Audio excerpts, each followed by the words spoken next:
One of the things that I have to say is that it's impossible to pinpoint one child, especially every year we've had 100 kids.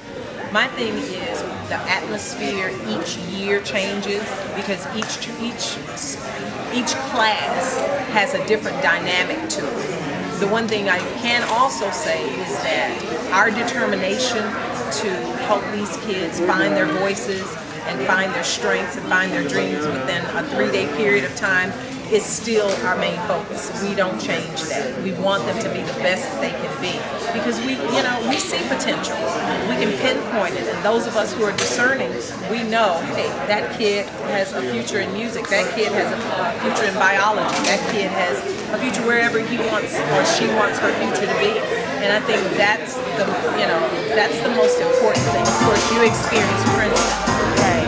For me, coming from a place where I was a teen mom, yes, I'm a huge believer in following your dreams. Yes. What was that defining moment for you that made you decide to follow your dream?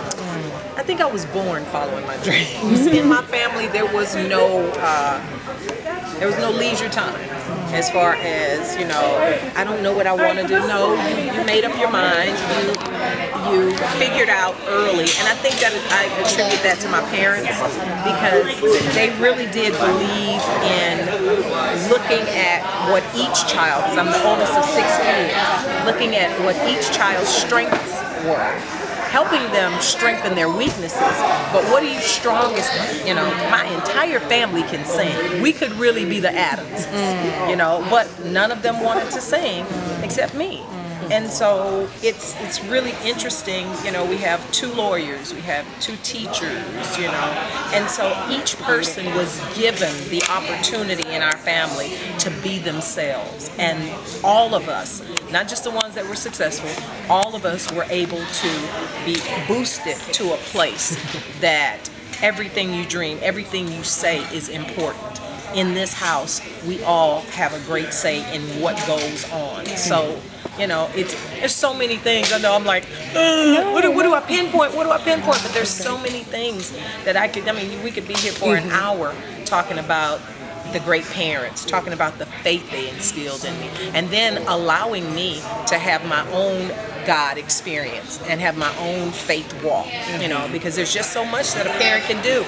You can teach them how to pray, you can teach them how to study the Word, but then when life happens, it's up to them whether they embrace that or not. All right, thank you. Oh, you're welcome. I wanted to ask is, so did you realize early on that singing was your passion and that was your dream and that's what you wanted to go with, or did you have a different trajectory when you were younger? Oh, I definitely had a total different honey, listen. I wanted to model. Okay. And I was modeling. And when my father passed, my grandfather said, you're the oldest of the 6, you've got to go to college, and once you finish college, I'll send you to Paris, I'll send you to New York, I'll send you wherever you want to. The year before I graduated, he passed. So I'm like, really? Really? This is how you're going to do me? So now I can't go either place? But in that, I found that I had a voice for television and radio and media. And so I embarked on that. I was always singing. I sang all my life.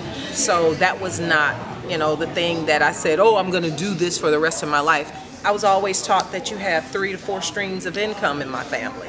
So, after college, I was working, working those jobs and trying to figure out, okay, how can I own my own business, or how can I do this, how can I do that? And so singing just happened to be the thing that really for me was my spiritual release. It was the release where I could express my love for God and my love for people.